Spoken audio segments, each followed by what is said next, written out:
Many of us have experienced trauma. Some of us talk about it, fewer of us understand it, and almost none of us were taught what it actually does to our body. I am Nicole Khalil, and you're listening to the This Is Woman's Work podcast. And today, we're talking about the biology of trauma, how fear, pain, and overwhelm don't just impact our minds, they imprint themselves on our bodies. Because trauma doesn't just live in our minds or our memories. And even when we work really, really hard to forget or to move on, our body still remembers and it still holds on. Trauma stores itself in our cells and then shows up in ways we might not expect. Things like chronic fatigue, hormone imbalances, autoimmune conditions, trouble sleeping, migraines, foggy thinking, or just that nagging sense that you're stuck in survival mode even when everything looks fine on the outside. And while traditional medicine continues to mislabel or dismiss these symptoms, the truth is treating only the mind or only the symptoms leaves us managing the fallout instead of addressing the root cause. It seems that in order for any of us to truly heal, we have to stop seeing trauma as a past event and start understanding it as present-day biology. We need to understand trauma as something happening inside the body, not as some singular external event. Because gaining clarity on how our bodies hold onto the past and how that impacts our health, our choices, and our relationships is crucial. That's exactly what today's guest is here to help us do. Dr. Aimie Apigian is a double board certified physician in preventative and addiction medicine with a master's degree in biochemistry and public health. She's also trained in psychosomatic medicine, somatic experiencing, neuroautoimmunity, mental health nutrition, and trauma therapy. All that to say, she knows what she's talking about. Her integrative approach helps us understand how trauma gets stored in the body, how it alters our ability to regulate, connect, and recover, and most importantly, how we can begin healing without re-traumatizing ourselves in the process. Aimie, thank you for being here. And I know it sounds weird to say that I'm excited to talk about trauma, but in this case, I actually am. So I want to kick us off by asking you to explain what trauma does to our bodies and our biology. Like, how is this connected? Because I feel like this is a new concept, well, maybe just for me, but for many of us. I've been speaking a lot lately, and I've had 2 women in the last 2 weeks come up to me and ask me essentially the same question, Nicole, which is, I feel like my mind has done a lot of the healing, but my body is still burdened down. My body is struggling to keep up. My body has a response when I'm having a relationship challenge or conflict in an important relationship in my life. My body is developing health issues and inflammation and weight gain, and my body just isn't responding to the supplements that it used to. So there's this idea that my mind, I can understand different circumstances in my life, why I did what I did at that time. I can even understand my coping mechanisms now and my tendency towards perfectionism or imposter syndrome. I can understand it all, Nicole, but that understanding hasn't actually translated into my body experiencing freedom from the past. My body still feels like it's burdened down. And that's been a big frustration for a lot of professional women. Because we need to perform. We need to be at our best. We need to be showing up and being able to even know what our intuition is telling us. And yet if we have a body that is holding trauma, we can't trust our intuition because our intuition is trauma informed, not in the good way trauma informed. It's in the, no, I see fear and danger everywhere. Mm-hmm. Anyone and everyone is potentially dangerous. Anyone and everyone can possibly hurt me, betray me, run over me, or we're not even connected to our bodies, which makes sense because if we are a high performing woman, we are not able to be burdened down by feeling tired or feeling those digestive pains and bloating after eating, or the aches and pains. We can't allow ourselves to be distracted by those. And so our mind disconnects from those sensations in order to try to just be able to focus. And so now we're even cut off from our intuition. So there's so much aspect around, it's not just our memories, our mind, it's actually our body. And we can see evidence of the body still struggling to get through life, even though we may understand our trauma or like me, not even think that you had trauma and be Right. even more confused. Okay, Aimee, I could go in 1 million different directions. So this may seem a little disjointed, but I think what you just said kind of was leading to one of the questions that popped into my mind is I think we have a tendency to think of things in extremes. So like when I think of PTSD, I can kind of wrap my head around body holding and storing and like having natural reactions from residual trauma, right? But I think a lot of us, myself included, might be like, well, but my trauma isn't that bad. Or is it really trauma? So when we're talking about trauma in this context, how big or small, what are we actually talking about here? And are too many of us dismissing our trauma because it's not quote unquote big enough or trying to compare it to somebody else's? I think this is one of the most important questions for professional women because it is so easy for us and natural for us to downplay the challenges that we've been through. And this has been a common experience for me in the discussions that I've had with my patients, with my course members. And I will be listening to their stories, but seeing present day patterns of some one of the 5D trauma patterns, whether that be disconnection or this dysregulation, sense of depletion, or diseases that are trauma related, or this idea of disruption of forward movement in your life and you're just stuck in some area. So I'm looking for where in your life would you have experienced something that was so shocking at that moment that it changed everything inside for you. And at that moment, you didn't know if you would survive. The challenge is that we can now look back on our life from our perspective now as adults. And so we can look back, whether it's our childhood or earlier times in our life, and we can say, well, of course I survived because look at me. I'm alive now and I've done this and this since that time. So of course I've survived. But my question for my patients is, no, we're not asking about now, do you know that you survived? Let's go back to that moment. And I have them even visualize, where were you? Where was a time in your life that as you look back, you can say, in that moment, I felt so alone. I couldn't believe what was happening. And it created feelings that were so awful for me to feel. I didn't know if I could feel them and be okay. I didn't Yeah. know how I was going to make it. And Nicole, every single patient of mine has been able to look back on their life and say, I can remember a moment.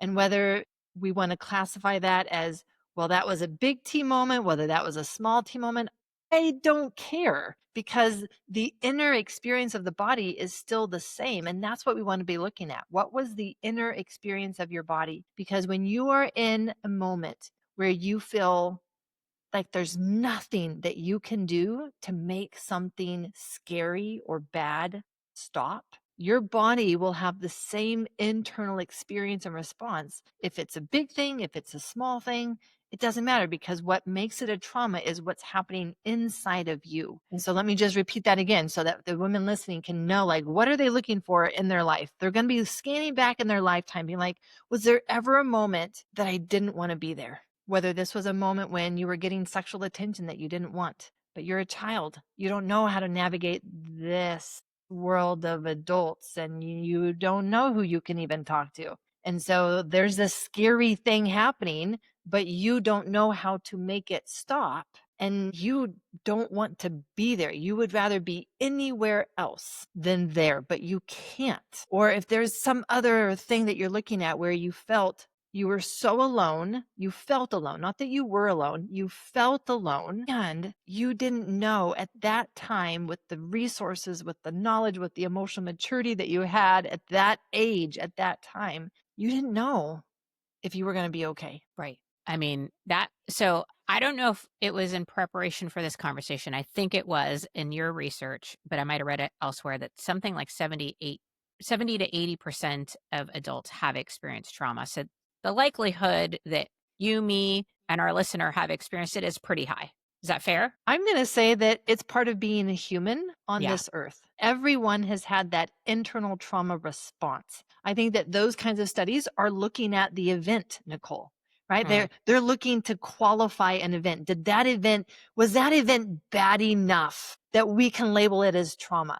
And when we're looking at the event, we're still missing the entire reason for what a trauma response is. A trauma response is to protect us and help us survive what feels insurvivable in the moment. Okay, so then how does our body store that, absorb that? I don't know if that's the right word, but like this event happens, we're experiencing it, and then like our mind 10 years later can look back but our body is doing something different. So what is our body doing? How is it storing or holding on to that experience? There are 3 different ways in which our body holds on to these experiences, and they become our new normal. And Nicole, this is one of the saddest things for me is powerful women, and yet they're living in imposter syndrome. They're Mhm. living in this inauthenticity because they have these stored experiences that told them that that's what they need to do to survive and be okay. So we look at these 3 levels, and one level is the mind level. So that self-talk that we do actually is important, but that will never be enough. And if you just try to do mantras, meditation, self-talk, it's not going to be enough. Mm. There are 2 other levels that need this reset to safety, which is what I call repair. So the reset to safety is what allows our body to be like, whew, I'm so glad that's over. Until it gets that reset to safety, it still believes the danger might be there. And this is why there can be so much of that constant waiting for the next shoe to drop. I just know that the next danger is right around the corner. I don't even know it. I don't know, see what it is, but I know that it's there. And so even in the good times, I still can't relax. I'm always in survival mode. So it's our body needing specific things to reset to safety. So there's the body level and then there's the biology level. If it's okay, I want to share something about the body level and then we can go into the biology level. Perfect. The body level. Nicole, there was an important study done by a famous psychologist. His name was Dr. Seligman.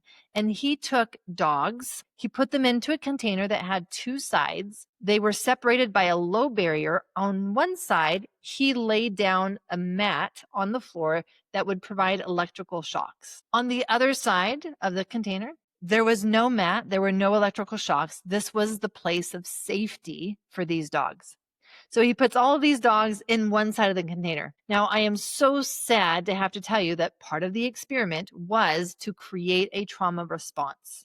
And what he did to do that is he tied half of them to the wall with their harness so that when he turned on the shocks, those were not able to jump over the wall. They were not able to escape the bad and scary thing that was happening. They tried. They tried to jump. And the sad thing for them was that they watched their friends jump over, but they couldn't. Okay. So, by the way, that is causing trauma. Right? Dogs being studied. Sorry. Anyway, Yes. go ahead. Yes. Keep going. Right. And just being able to notice, like, I'm having a visceral reaction to that. And oftentimes it's because we can relate to that feeling. Like we can relate to, no, I've either seen bad things happen to other people and I haven't been able to help them, to save them, or I felt that that's been me watching my friends or other people do well in life and have healthy relationships and maybe health, just good physical health. And I haven't been able to. And I then start to form beliefs about myself. But it's more than just beliefs about ourselves, Nicole. And this is what the next part of the experiment showed. Same dogs, same container, same wall, same electrical mat. Now, this time, none of the dogs were tied up. He turns on the electrical shock, and just like the first time, the dogs that were not tied up the first time, for them, this wasn't even a stress anymore. This was just something like a startle, like an inconvenience and an annoying thing that happens in their day, right?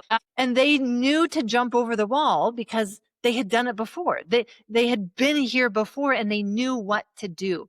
Nicole, this is such an important aspect for how trauma gets stored in the body is that we haven't known what to do. So we just sit with it. We just hold it. We spin our wheels. We get on the hamster wheel because we haven't known what to do about it other than, I guess I go to therapy and talk about it.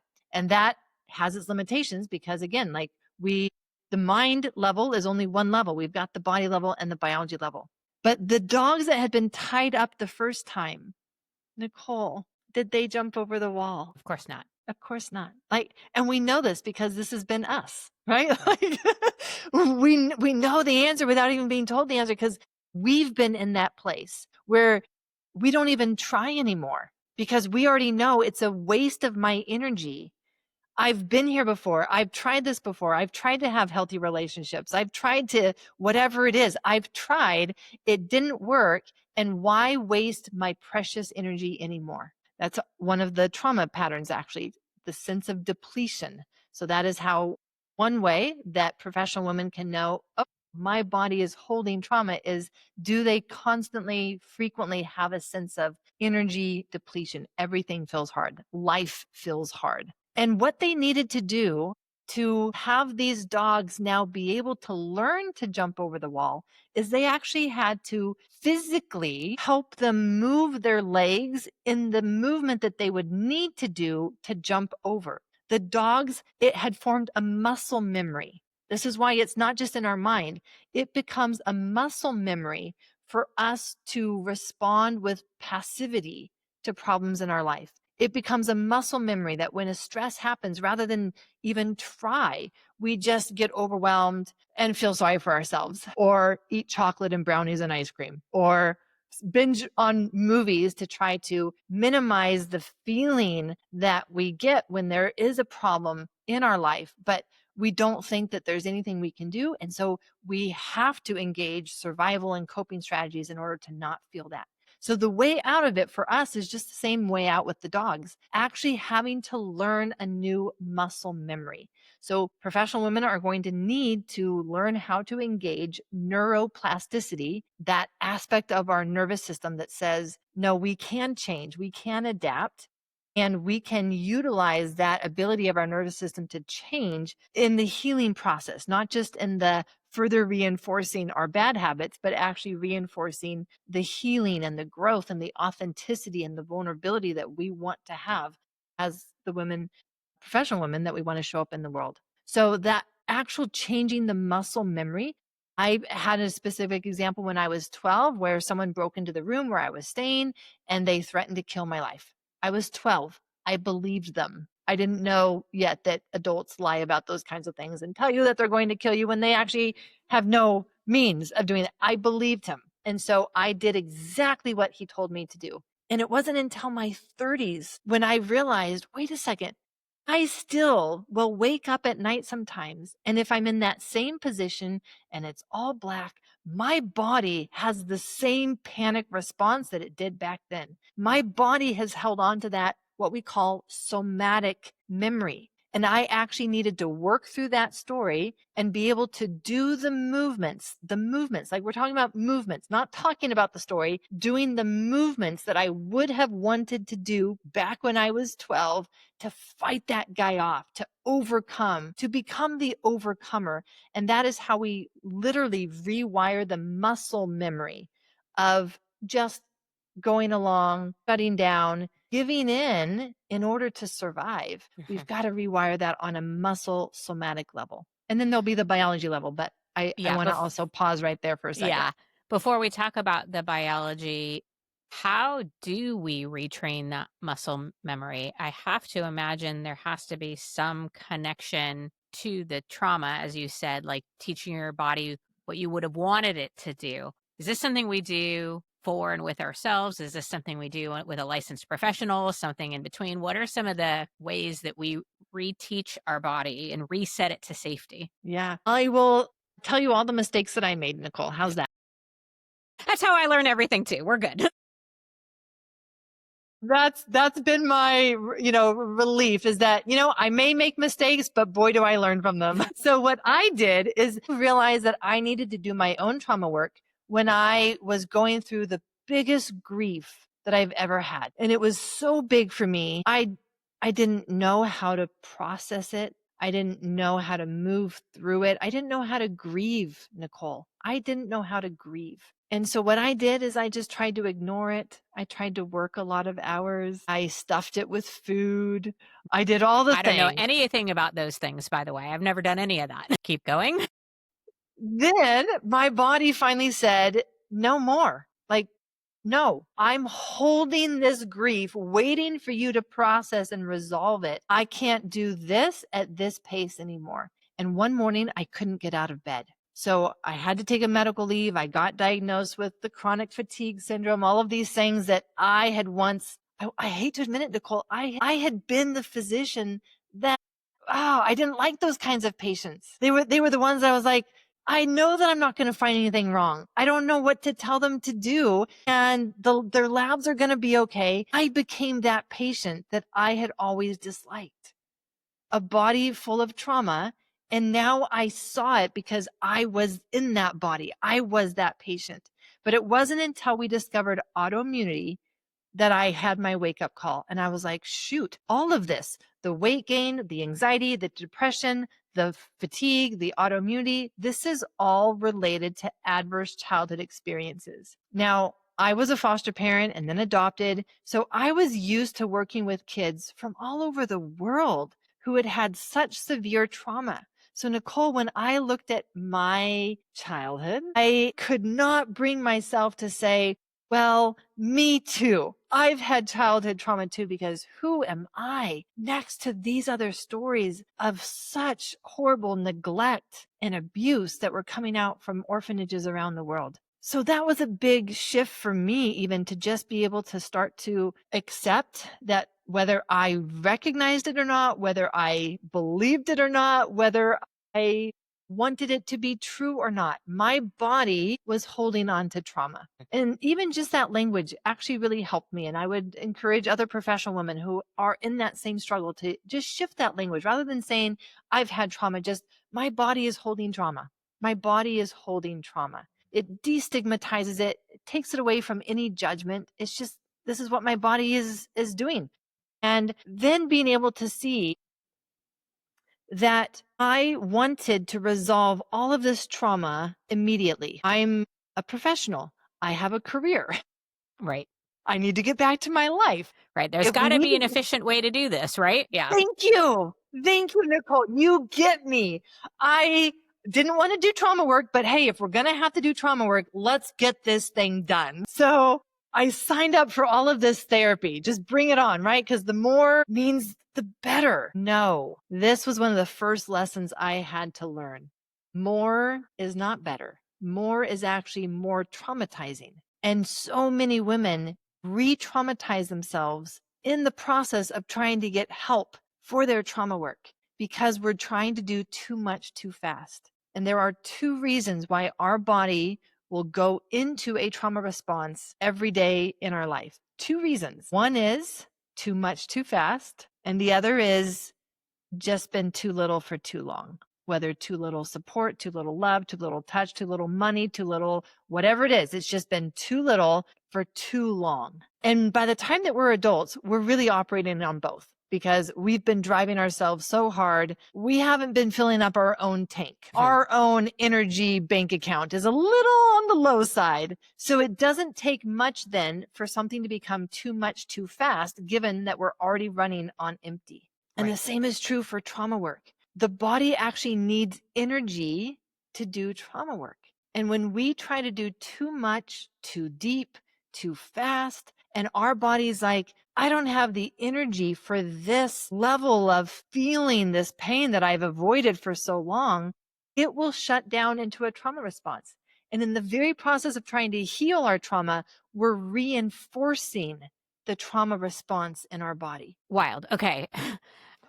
And there are, what I'm hearing is to give ourselves some grace, to move a little slower, to give ourselves time. And there is still a part of my brain that's like, yeah, but what do I do? Right. Yes, yes. And I want to talk about the biology. So I'm just going to reiterate that I have to imagine you give some steps in your book, The Biology of Trauma, of things that we can do on the body side. So let's talk about biology. So, or hit pause real quick, order the book, and then let's come back and talk about biology. Yes, because there is a lot that we can do. And there is a lot that I call it, we have to lay our foundation before we do the deeper work, which of course it makes sense when we think about it that way. It's just none of us have been told that that's what we need to do. Right. And so, yes, there is that laying the foundation before the deeper work. And that is what I go into in my book. the biology piece. This is what surprised me the most, Nicole, which I'm embarrassed to say because as a physician, this should have been the easiest thing for me to figure out. The biology aspect of trauma. It wasn't. It was the last piece for me to figure out. So here I am. I'm trying to do my trauma work, and I've decided it's a good idea for me to actually enroll in trauma therapy training, because that is for sure where I will learn the most amount and be able to create the fastest amount of change in my life. So here I am. I'm a medical physician just coming out of 4 years of surgery. If you know anything about surgeons, I was one of those stereotypical surgeons. So here is a surgeon personality sitting in a room of therapists who just want to talk about feelings.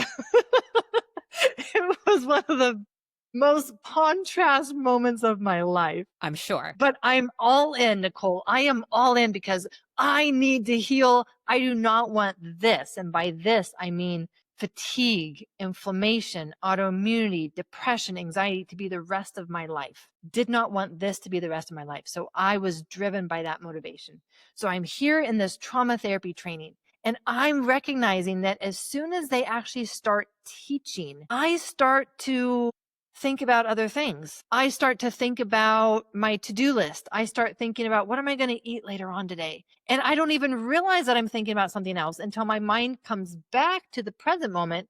And then I realize, oh shoot, we're 10 minutes into this training. What have they already talked about? Because I missed it all. And that's when I realized, Nicole, my body was not able to keep up with hearing these truths. The truths were resonating so deeply from my body that it was almost like it was throwing the emergency brake. It was throwing the circuit, saying, whoa, this is too much truth. This is too much vulnerability. I need to dissociate and I need to think about something else. I can't even mentally be here. And I realized that there was so much of my biology that was contributing to me constantly being on that edge of overwhelm. I discovered that I had brain inflammation. I discovered that I had biochemical imbalances, including a zinc deficiency, copper excess, which, by the way, just happens to secrete more adrenaline in your body throughout the day, which makes you have more anxiety and puts you on that edge of overwhelm. I didn't know these things. I didn't know that that copper IUD that I had in at the time was actually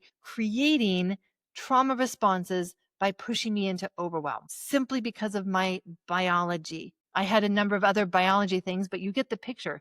There were things that I discovered that my own biology was now contributing to the problem. Even if that trauma had created the problem, perhaps along with some genetics and some bad diet and lifestyle and injuries along the way, of course. But you put it all together, and now our own biology, Nicole, our own biology is what is keeping us stuck living out our trauma. Okay. Now I have to imagine that, like me, our listeners are thinking, my body's probably still storing some trauma. You mentioned several things: fatigue, autoimmune, but are there any other signs or symptoms that we should be on the lookout for, especially for high functioning, ambitious, because I think for a lot of us, our life looks fine and we might still be storing trauma. So are there any other signs that we might or should be looking for? 100%. And I'm reminded of this multi-millionaire entrepreneur woman from Atlanta. And I'm having a conversation with her, and she asked me what I do. I'm always curious about how people are going to respond when I'm like, I help people resolve their stored trauma. She stops dead in her tracks. She stares at me for the longest moment. And what she says is so true for many of us. And what many women will know, this is how they would know that they're storing trauma. She said, Aimee, I have packed my trauma so well, so deep. I make sure it never comes out. But this is the cost that we pay. And there is a cost. So we can look at the cost. Do you feel that you are having to push yourself, push your body? In order to survive? Do you have that drive to keep going, or else everything will fall apart? What's your first thought of the morning when you wake up? If your first thought is one of overwhelm, does it have to be morning already? I don't want to get up. I'm already overwhelmed by my day that hasn't even started yet. But thank goodness there's caffeine, and my coffee has been programmed to have my cup ready for me so that as soon as I get out, I can have that boost of adrenaline and dopamine to help me push through. What are the reasons why you reach for food throughout the day and what time of the day? Those are ways in which we can, well, have insights into, I think you're using that food to push through, to give yourself a little extra energy to do a little more. And we get to ask those questions and become curious. What would happen if you didn't do a little more? Well, then whatever, my business might fail. The horror list starts going. And that's when we realize we're living constantly terrified of what would happen if we don't show up and perform. And terrified is trauma. And so we can look at the disconnection. Do I feel disconnected from myself? Do I feel disconnected from others, from my family? Primarily though, Nicole, do I feel disconnected with myself? Do I feel disconnected from my body? Am I actually friends with my body? Or am I the master of my body? No, you will do what I tell you to do. You will feel what I want you to feel, and you will not feel tired, alone, sad, because those only slow us down. So there's these kinds of signs that we can use. Of course, there are the physical health signs. And Nicole, every single chronic health issue doesn't even need to be a diagnosis issue, because I know many professional women, they never take the time to go in and actually get a diagnosis for something. So I'm just going to say health issue, any recurring chronic health issue. Digestive issues are so common in those bodies that are storing trauma. The vagus nerve is intimately connected with our whole gut nervous system. So digestive issues, whether it's pain, bloating, inflammation, sensitivities, constipation, diarrhea, all of it, it's all a sign of imbalance. An imbalance that is chronic is always trauma driven because it gets stored in the nervous system that can only create imbalance. So I said it was kind of weird to say that I was excited to talk about trauma. And I'm sure when people ask what you do, you get a variety of different responses. Probably good on a plane, right? If you don't want the person sitting next to you to talk to you the whole time, This is but true. but for those of us who can't answer that we do what you do, what we can do is get the book and be reading it on the plane, because I'm pretty sure people will leave us alone there too. But all of that to say, Aimee, thank you for doing this incredible and profound and needed work. I think I speak for all of us when I say that just having any sort of insight into why we're feeling this way, or why everything feels so hard, or we're so drained all the time, is as scary as it is to think about our trauma. It's also freeing, and knowing that there can be another side to this. So thank you for this conversation, for writing the book. Again, the book is The Biology of Trauma. We'll put the link to that and all the other ways you can find and follow Aimee in show notes. And thank you for taking on such a heavy and yet needed, I don't know if topic is even the right word. That doesn't seem big enough, but thank you regardless. Well, Nicole, I mean, you work with trauma all day long, right? That's what imposter syndrome is. Trying to be someone that we're not, or feeling like we're not good enough. Like, all of that is trauma. So you have been pioneering this work with women for so long, and it's truly an honor to be here to share with your audience. The honor has been mine. Thank you. Okay, friend, here's what I'm sitting with after this conversation. Healing doesn't always start in your mind. It starts in your body. And maybe the exhaustion, the brain fog, the stuckness that you've been trying to push through isn't a mindset problem. Maybe it's a trauma pattern. Maybe your body isn't betraying you. Maybe it's trying to protect you. And maybe, just maybe, understanding that is the beginning of healing. So if things feel harder than they should, or you can't explain why you're tired all the time, or you're just sick of the Band-Aids and the surface level solutions, know this. It doesn't mean that you're broken. It just means that your body remembers. And listening to it, trusting it, is no small thing. It's revolutionary. And it's also where your healing begins, which is why I believe that all of this is absolutely woman's work.